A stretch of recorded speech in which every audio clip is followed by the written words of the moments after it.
கட்டுற கம்பில இருந்து அடிக்கிற ஆணி வரைக்கும் எல்லாம் குவாலிட்டியா இருக்கணும்ல. பிரகாஷ் போன்றவர்களுக்காகவே ஜிபிஆரின் டிஎம்டி கம்பிகள். இடுப்புக்கு கீழ் செயலிழந்து மருத்துவமனையில் கணவர் துடிதுடிக்க, மன வளர்ச்சி குன்றிய மகனாக இருந்தாலும் தாய் கதறி அழுவதைக் கண்டு கட்டிப்பிடித்து கண்ணீரை துடைக்க, இனி எப்படி காலம் கடத்த போகிறேன் என தெரியாமல் கண்ணீர் சிந்தும் இந்த பெண்ணின் நிலை எதிரிக்கு கூட வரக்கூடாது. திருவள்ளூர் மாவட்டம் ஈக்காடு பகுதியைச் சேர்ந்தவர்கள் சாவித்ரி கந்தன்குமார் தம்பதி. இவர்களுக்கு 14 வயதில் நவீன்குமார் என்ற மனநலம் குன்றிய மகன் மற்றும் 9 வயதில் புவனேஷ் என 2 மகன்கள் உள்ளனர். தினக்கூலி வேலை செய்து குடும்பத்தை காப்பாற்றி வந்த கந்தன்குமார் வயிற்று வலியால் அவதிப்பட்டு வந்தார். வயிற்றில் அடைப்பு என கூறி கடந்த மார்ச் மாதம் 10ஆம் தேதி திருவள்ளூர் அரசு மருத்துவக் கல்லூரி மருத்துவமனையில் அனுமதிக்கப்பட்ட கந்தன்குமாருக்கு மார்ச் 23ஆம் தேதி அறுவை சிகிச்சை செய்வதற்காக மருத்துவர்கள் முதுகு தண்டுவடத்தில் மயக்க ஊசி செலுத்தி உள்ளனர். அப்போது ஊசியில் உள்ள த்ரெட் அறுந்து போனதாகவும் அதை எடுக்க முயன்று முடியாமல் போக முதுகை குத்தி கிண்டி கிளறி அந்த த்ரெட்டை நசுக்கியதாக தெரிகிறது.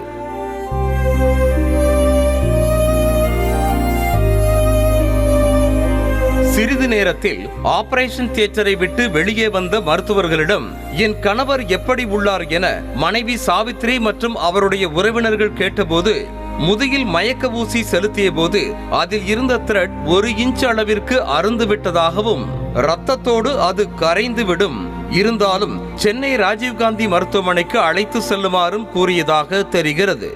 உள்ள கூட்டின்னு போயிட்டு எந்த பதிலுமே வரல 2 மணி வரையும்.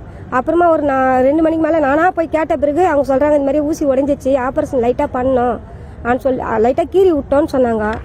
எம்ஆர்ஐ ஸ்கேன் எடுத்துட்டு இந்த மாதிரி ரத்தம் கசியுது, நீங்கள் மெட்ராஸ் ஜிஹெச்சுக்கு தான் போகணும்னு சொல்கிறாங்க. இதனையடுத்து ராஜீவ்காந்தி மருத்துவமனைக்கு அழைத்து செல்லப்பட்ட கந்தன்குமாருக்கு முதுகு தண்டுவடத்தில் அறுவை சிகிச்சை செய்த மருத்துவர்கள் 8 இன்ச் அளவிற்கு த்ரெட்டை அகற்றி உள்ளனர். இதனையடுத்து கணவர் மீண்டும் பழையபடி எழுந்து நடப்பார் என எதிர்பார்த்த மனைவிக்கு ஏமாற்றமே மிஞ்சியது.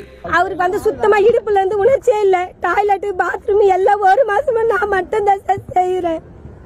இதனையடுத்து தனது 2 மகன்கள் மற்றும் தனது உறவினர்களோடு வந்து மாவட்ட ஆட்சியரிடம் புகார் மனு அளித்த சாவித்ரி தனது கணவர் தற்கொலை செய்து கொள்வதாக கூறுகிறார். தானும் தனது மகன்களும் இங்கேயே செத்து விடுகிறோம் என கூறி கண்ணீர் வடித்தார். கலெக்டர் கிட்ட எனக்கு வந்து தீர்வு கிடைக்கணும் சார், நான் இங்கே உட்காந்துருவேன் சார், இல்லைன்னா நாங்க எங்க பசங்க செத்துருவோம் சார், இங்கே செத்துருவோம் சார். தன் கணவரை மருத்துவமனைக்கு எப்படி அழைத்து சென்றேனோ அதே போன்று திருப்பி அனுப்பி வைப்பதாக கூறிவிட்டு கடைசியில் தவறான சிகிச்சை அளித்து மோசம் பண்ணிவிட்டதாக குமுறினார் சாவித்ரி. உங்க வீட்டுக்காரர் எப்படி வந்தாரு, நான் அப்படியே அனுப்புறேன் ரெடி பண்ணி சொல்லிட்டு லாஸ்ட்ல எங்க வீட்டுக்காரர் உணர்ச்சி இல்லாம போயிட்டாரு சார். எங்க வீட்டுக்காரர் இப்ப 3 நாளா ஒரே அழகா சார், நான் செத்துருவேன், வீட்டுக்கிட்டு போன்னு சொல்றாரு சார். இதை தொடர்ந்து பேசிய கந்தன்குமாரின் சகோதரர் பலராமன், த்ரெட் அருந்து விட்டதும் தங்களை ராஜீவ்காந்தி மருத்துவமனைக்கு அனுப்பி வைப்பதிலேயே குறியாக இருந்த திருவள்ளூர் அரசு மருத்துவர்கள் வாசல் படி வரை வந்து அனுப்பி வைத்ததாக கூறினார்.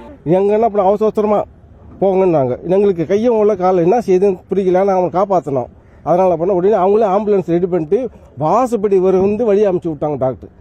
ஏன்னா இங்கிருந்து எப்படி அவங்களை பேக்கப் பண்ணிடணும்னு சொல்லிட்டு அப்பா வேணும் என மன வளர்ச்சி குன்றிய மூத்த மகன் ஒரு புறம் அழுதபடி கூற, அப்பா பழையபடி எழுந்து நடக்க வேண்டும் என கடைக்குட்டி மகனும் கோரிக்கை விடுக்க காண்போரை கலங்க வைத்தது.